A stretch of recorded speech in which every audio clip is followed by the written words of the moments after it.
Amém. Quero convidar vocês a lerem Gálatas, capítulo 5, versículo 1 ao...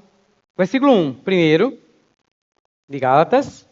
Eu vou ler a versão NAA.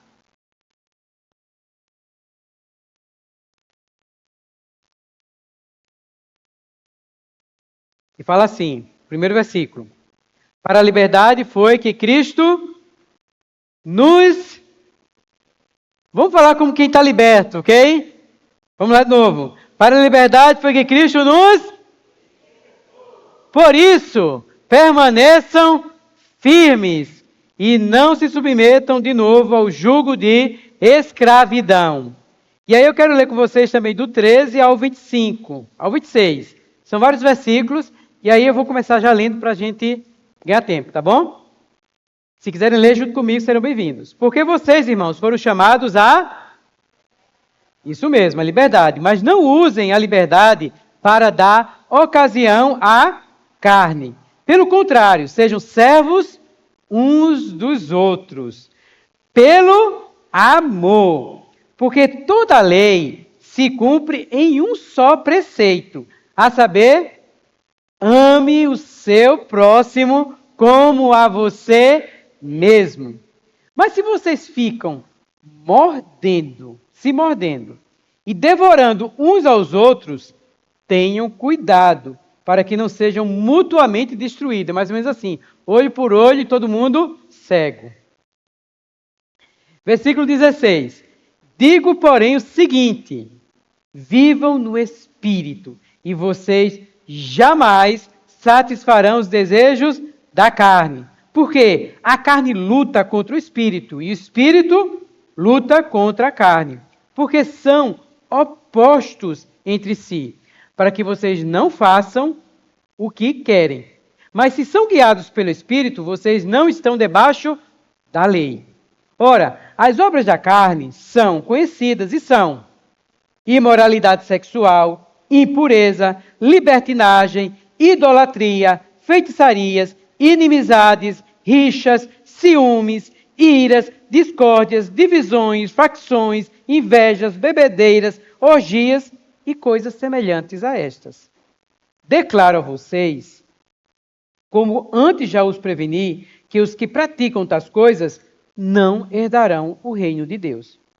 Mas o fruto do Espírito é amor, alegria, paz, longanimidade, benignidade, bondade, fidelidade, mansidão, domínio próprio. Contra essas coisas não há lei.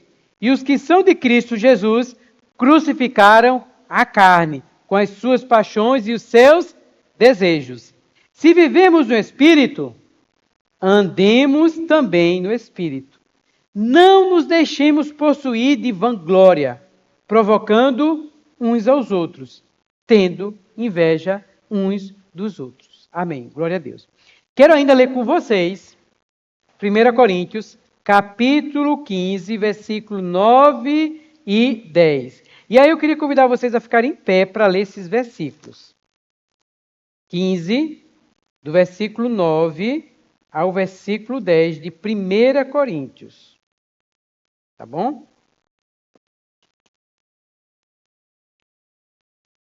Isso aí é o apóstolo Paulo falando e tem muitas lições para nós. 1 Coríntios capítulo 15, do versículo 9 ao 10. Fala assim: porque eu sou o menor dos apóstolos, e nem mesmo sou digno de ser chamado apóstolo, pois persegui a igreja de Deus.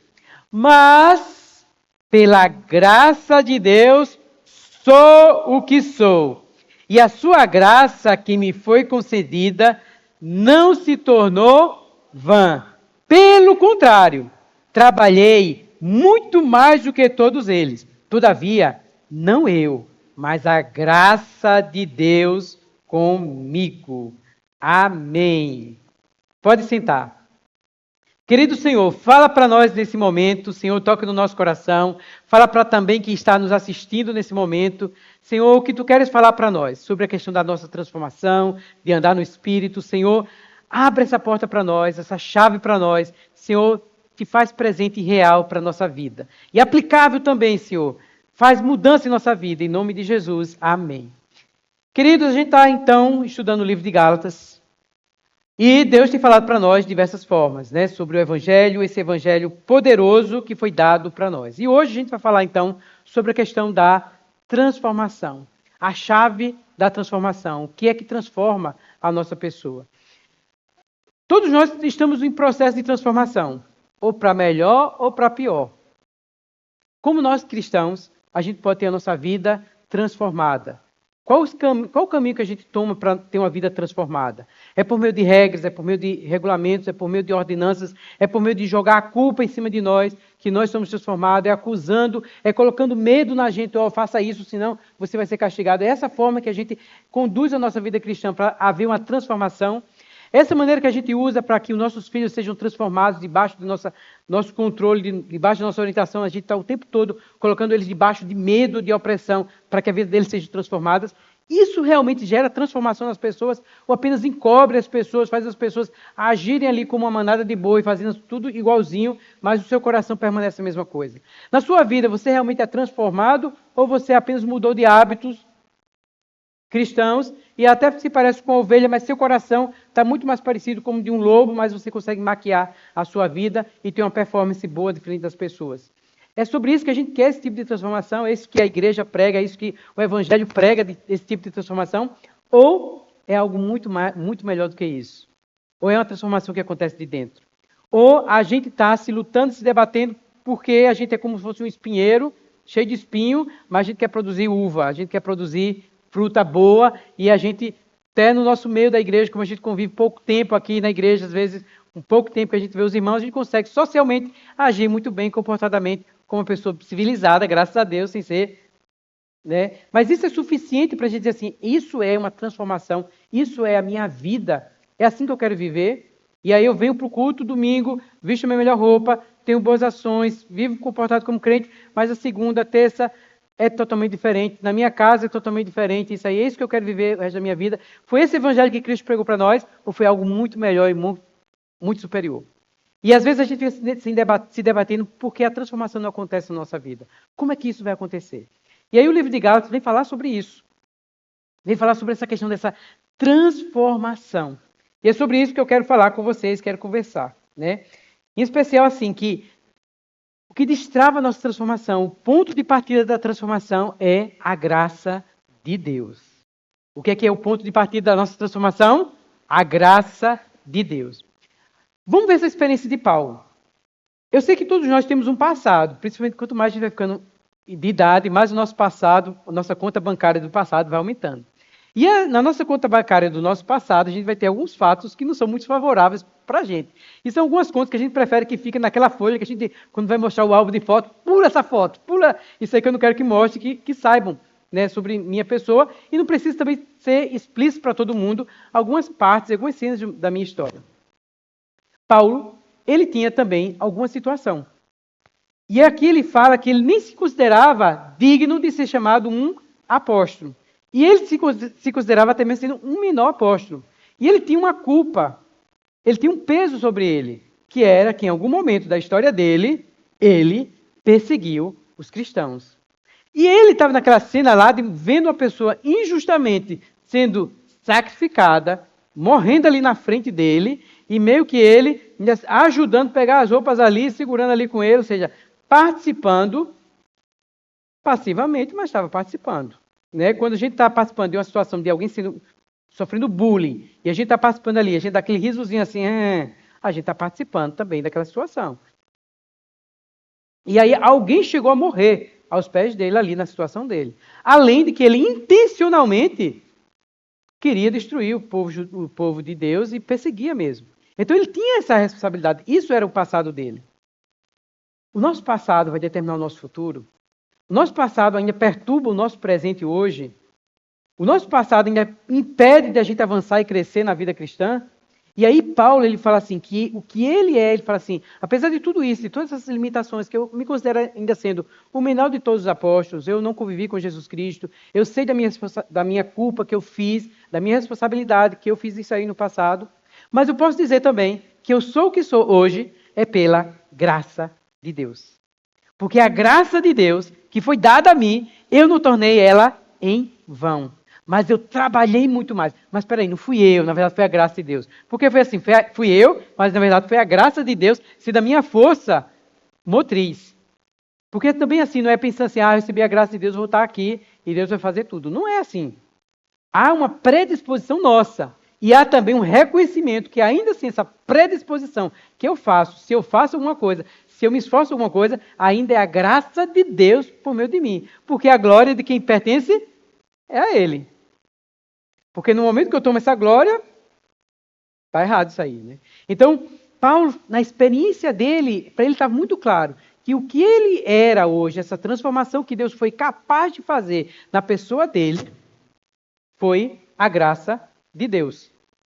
Ou seja, a graça de Deus era capaz de nos transformar e de transformar você. Então, o ponto de partida para ver uma transformação na gente não é o nosso esforço, não é o medo, não é a culpa sobre você, carregar uma culpa que ela vai te transformar e vai te tornar mais puro. Eu sei que a gente precisa de...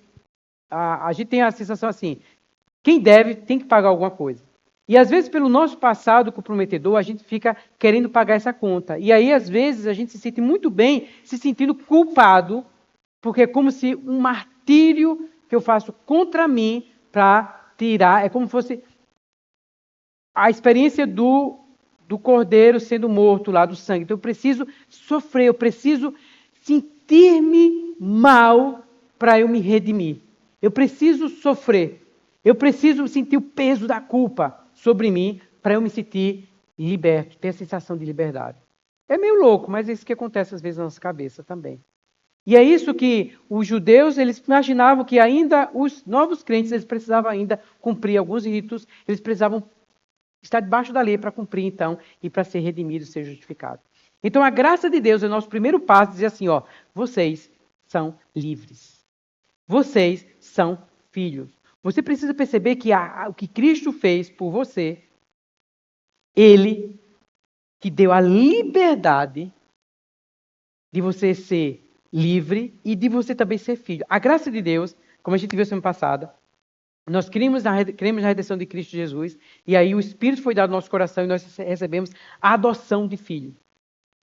E junto com essa adoção, nós tornamos filhos livres, filhos da promessa, filhos não mais da escrava.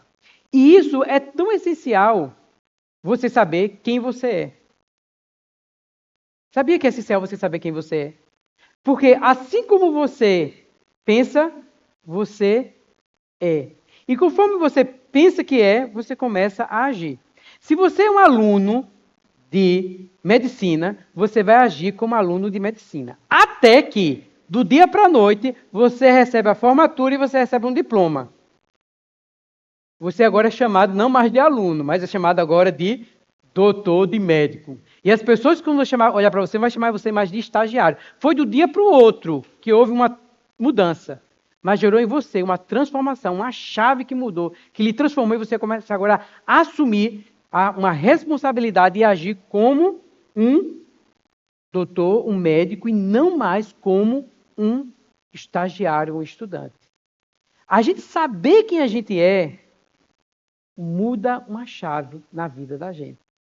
Por isso é importante você saber quem você é, porque o que acontece é, a lei e o pecado, ele vem o tempo todo dizer para você, você não tem jeito para você, você é assim mesmo, você é isso, você é aquilo. E a gente vai comprando essas informações do inimigo e a gente vai acreditando que a gente é isso.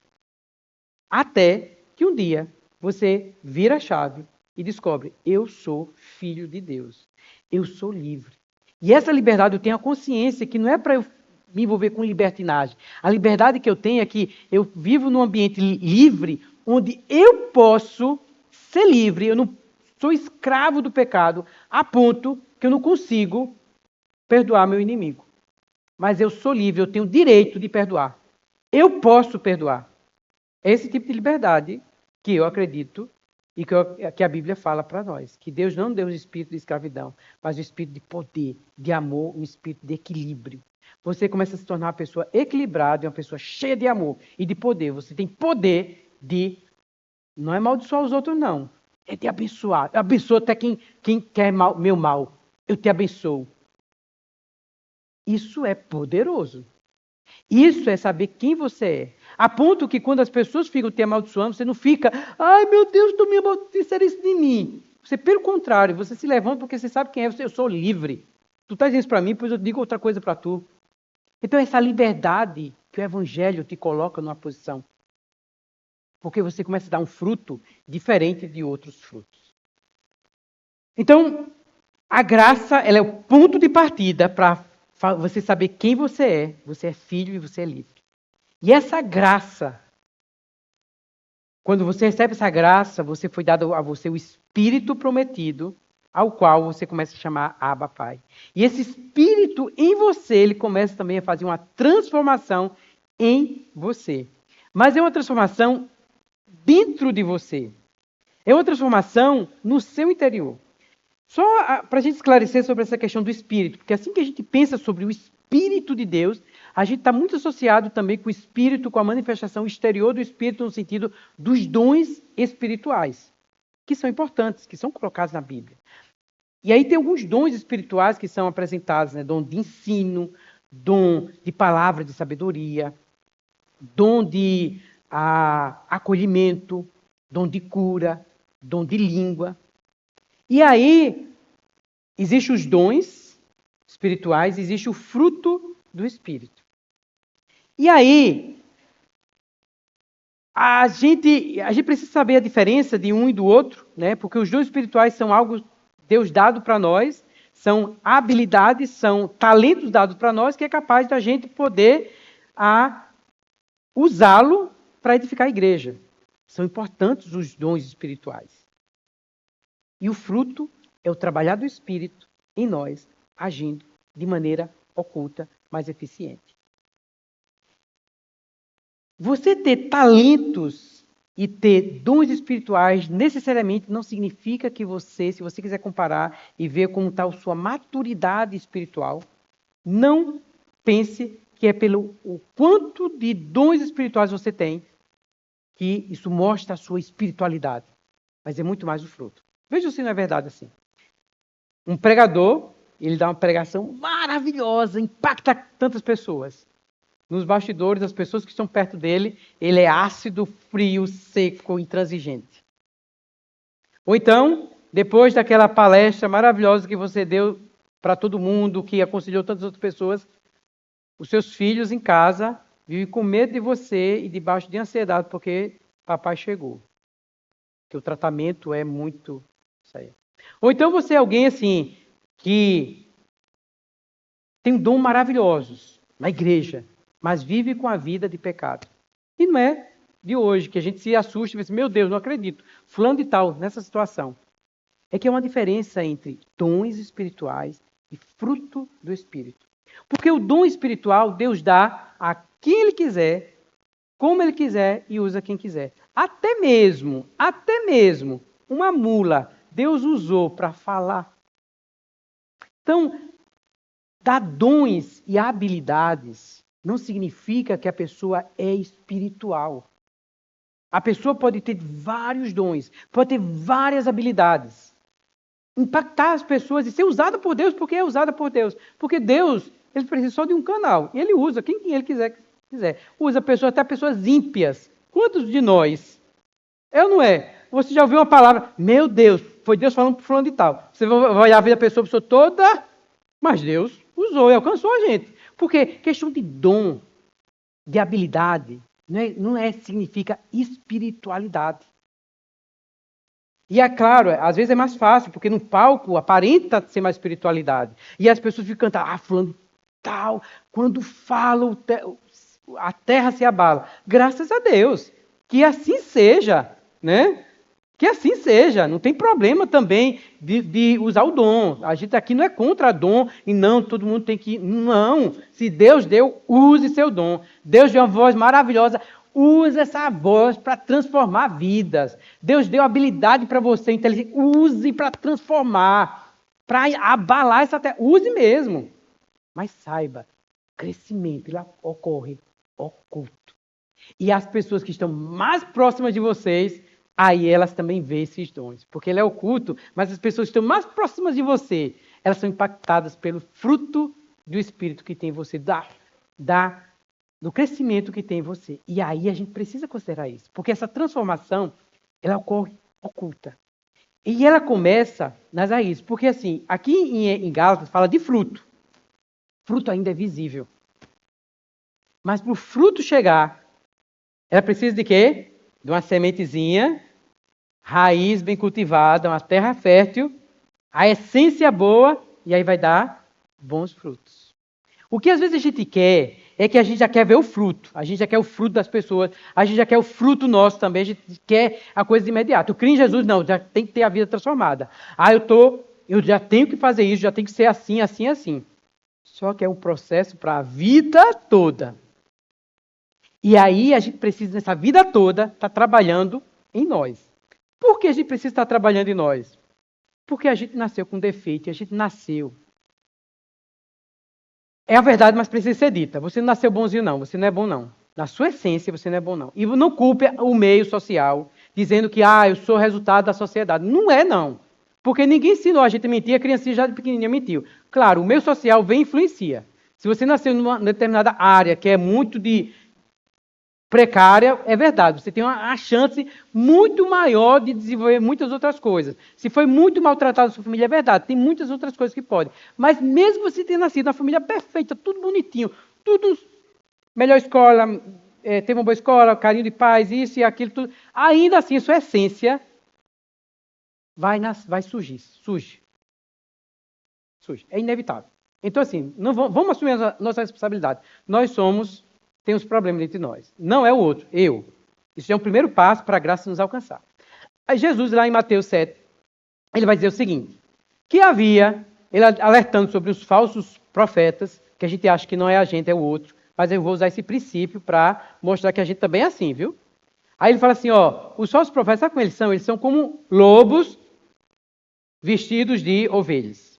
Ou seja, por fora é bonitinho, mas dentro deles eles são ovelhas. Gente, tudo bem, você pode dizer assim, eu não sou falso profeta, mas a nossa natureza, a gente é. Tem dia que a gente nosso coração não está tão puro não, e o pensamento também não está tão puro não. É verdade ou não é? É. Se a gente for sincero conosco, somos. Aí Jesus fala assim, por acaso, pode de um espinheiro sair da uva? Não, porque a essência vamos trocar o microfone, está fazendo um barulhozinho, para não distrair. Então, a gente tem a natureza que vai a nossa natureza é espinheiro. E a gente quer produzir uva. Mas a natureza é. E aí Jesus fala assim, por acaso uma árvore boa vai produzir bom fruto? Uma árvore boa produz bom fruto. Mas a árvore má produz má fruto. Pelos seus frutos, vocês conhecerão a árvore. E é isso que eu quero dizer para você o seguinte, pelos nossos frutos, a gente já sabe que nós somos pecadores. Não há justo nenhum sequer. Se eu aumentar um pouquinho o microfone, melhor. Que eu não preciso aproximar tão. Então, pelo seu fruto, saiba, você é pecador. Eu e você. Não estou dizendo só você não, tá? Sou eu também. Nós, juntos. A nossa natureza é pecadora. Isso a Bíblia deixa bem claro para todos nós. É universal isso aí. E aí, Jesus vai dizer o seguinte, em outra passagem, né? Que, aí Paulo já vai dizer lá em Romanos, que se a raiz for santa, os ramos serão santos também. Aí a gente já começa por uma situação, um dilema. A minha raiz não é santa. A minha essência não é santa. Eu até tento fazer o bem, eu até tento ser uma boa pessoa, mas não consigo. É como Paulo falou, O bem que eu quero fazer eu não faço, mas o mal que eu não quero, esse eu faço. Então isso vai mostrando para mim uma evidência, vai me levando para a situação de que para mim, não está complicada a minha situação. Romanos, para vocês acompanharem comigo, tá? Romanos, capítulo 9.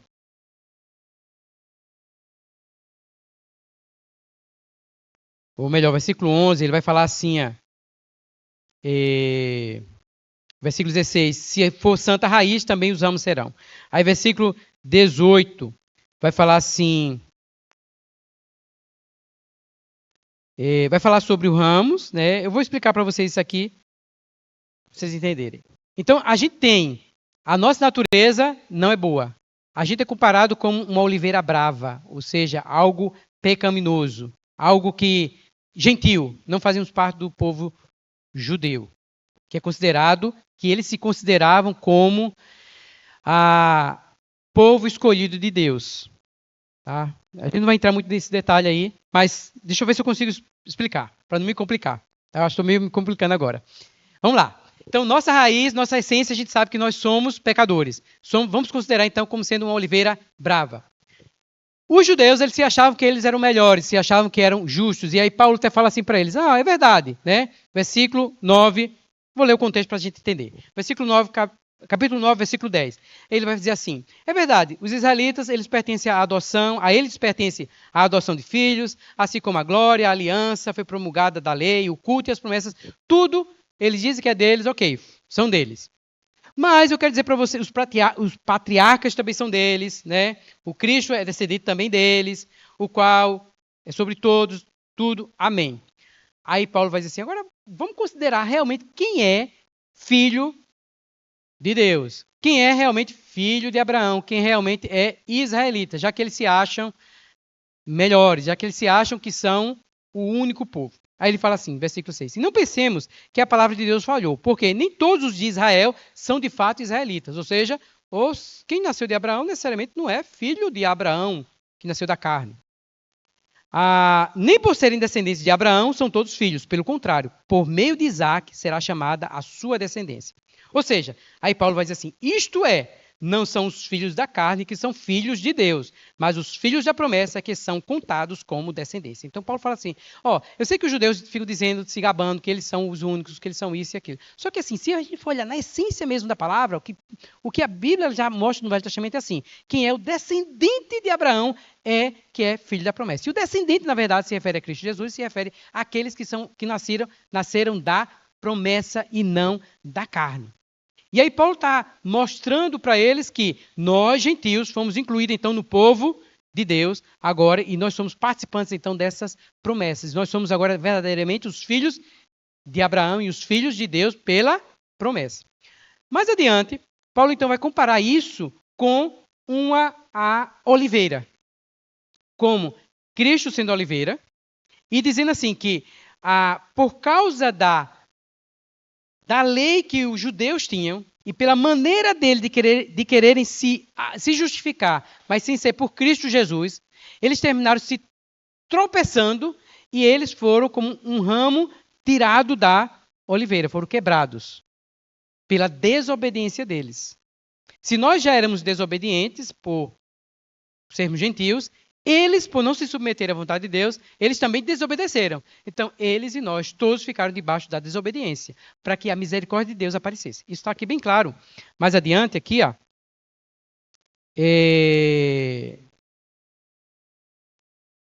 vou dizer agora para vocês. Deixam só... Aqui, capítulo 11, versículo 32. 31... Fala assim, assim também, estes agora foram desobedientes, isso é o povo judeu, para que também eles alcancem misericórdia, à vista da que foi concedida. Porque Deus encerrou todos na desobediência. Isso se refere aos judeus e aos gentios. Isso está nos versículos anteriores, se vocês lerem vão compreender isso melhor. A fim de mostrar a sua misericórdia a todos, ou seja, todos nós estamos debaixo da desobediência, porque todos nós, em natureza, nós somos desobedientes. Então, Cristo Jesus é a oliveira verdadeira. Até mesmo os judeus que se achavam melhores, eles foram quebrados porque eles foram desobedientes. Eles não se submeteram à justiça que vinha de Deus e procuraram estabelecer a sua própria justiça. E isso abriu, e Paulo está falando assim, isso abriu um precedente e abriu uma oportunidade para nós gentios sermos encaixados nessa oliveira. Nós, sendo oliveira brava, nós somos encaixados. Para quê? Para que nós fôssemos participantes dessa natureza que está nessa oliveira, que tem as raízes santas. Então, o que o Evangelho está dizendo para mim e para você? Que eu e você, que não tínhamos nada a ver com Cristo Jesus, nós sendo o espinheiro, nós sendo como que lobo por dentro, nós sendo impuros, nós sendo pecadores, nós tínhamos uma natureza que não tinha esperança, não tinha jeito para a gente. O Evangelho vem dizer que nós agora fomos enxertados em Cristo Jesus. Porque Cristo é a videira verdadeira. E aqueles que permanecem em mim podem dar muitos frutos. Porque sem mim nada podeis fazer. Então, vem mostrando para nós, que não tínhamos nada a ver, que nós tínhamos uma seiva má, que nós éramos um espinheiro, que nós éramos como uma oliveira brava, nós fomos enxertados em Cristo Jesus.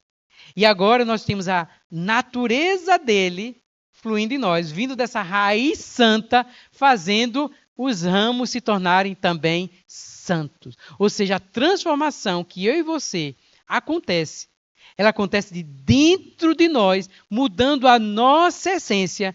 E se a gente permite isso crescendo e modificando a nossa pessoa, de maneira espontânea, vai saindo frutos de nós. E o fruto é fruto do Espírito. E isso vai sendo manifestado à medida que a gente vai permitindo que essa leveza da graça dentro de nós, dessa liberdade da graça vai trabalhando em nós, e a gente vai se livrando desse peso da obrigação, da lei, a gente vai dando fruto de maneira espiritual. O Espírito vai agindo. É diferente de você dizer assim, a partir de hoje eu não vou mais brigar. A partir de hoje eu vou ser paciente. A partir de hoje, e quanto mais você diz assim, que você decidiu, parece que o mundo volta. É ou não é? Tu não está rindo aí porque é assim, né? Porque isso é por meio da lei. Isso é por meio agora vai ser diferente. Não, eu vou agora sustentar. É a sua maneira.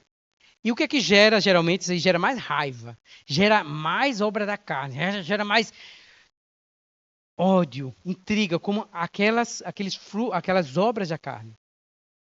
O Espírito, quando a gente está cheio do Espírito, quando a gente vai se enchendo do Espírito, o povo às vezes faz certas coisas com a gente. Não, está tudo bem, fique tranquilo. Porque a gente está bem com Deus. Porque a gente está ligado com o Espírito. Então a transformação da vida cristã que você deseja, que eu desejo, que a gente precisa, ela é algo que acontece dentro de nós. É na nossa experiência. E aí, a gente precisa considerar isso, sabe? De nutrir essa vida do Espírito dentro de nós. Porque o que acontece, muitas vezes, a gente está seco, é porque o carro está sem combustível. As engrenagens, elas estão sem o óleo do Espírito. E aí está seco. Você está muito seco. Tocou em você, começa a fazer barulho. Mas se você permitir ser cheio do Espírito, se você tiver a sua intimidade com Deus desenvolvida constantemente, e aí isso, meu querido, isso é sua responsabilidade. A igreja, a gente fala, a gente exorta, a gente encoraja, a gente explica o caminho, mas é a sua escolha, você com Deus diariamente já escolheu o Senhor. Você se encher do Senhor. E nós não temos dúvida. Se você se encher desse Espírito e permitir o Espírito nas suas raízes, nas suas profundidades, os seus familiares vão perceber a transformação em você. No seu trabalho, vai perceber. As pessoas que convivem com você vai perceber que de você flui. Não é lábia, não é talento, não é ensino, não é habilidade, que graças a Deus você tem, continue tendo, porque ele é muito útil. Mas é perceber que há um fluir do Espírito saindo de você. Que vai ser revelado nas horas difíceis, nas crises, nos momentos em que você vai ser desafiado. A porção de Deus vai ser revelada em você. Então, assim, valorize. Eu sei que tem os dons espirituais que são muito bons, que as pessoas perseguem e querem. Mas Paulo faz lembrar, vou te mostrar um dom sobremodo excelente. O amor. O fruto do Espírito primeiro dele é amor.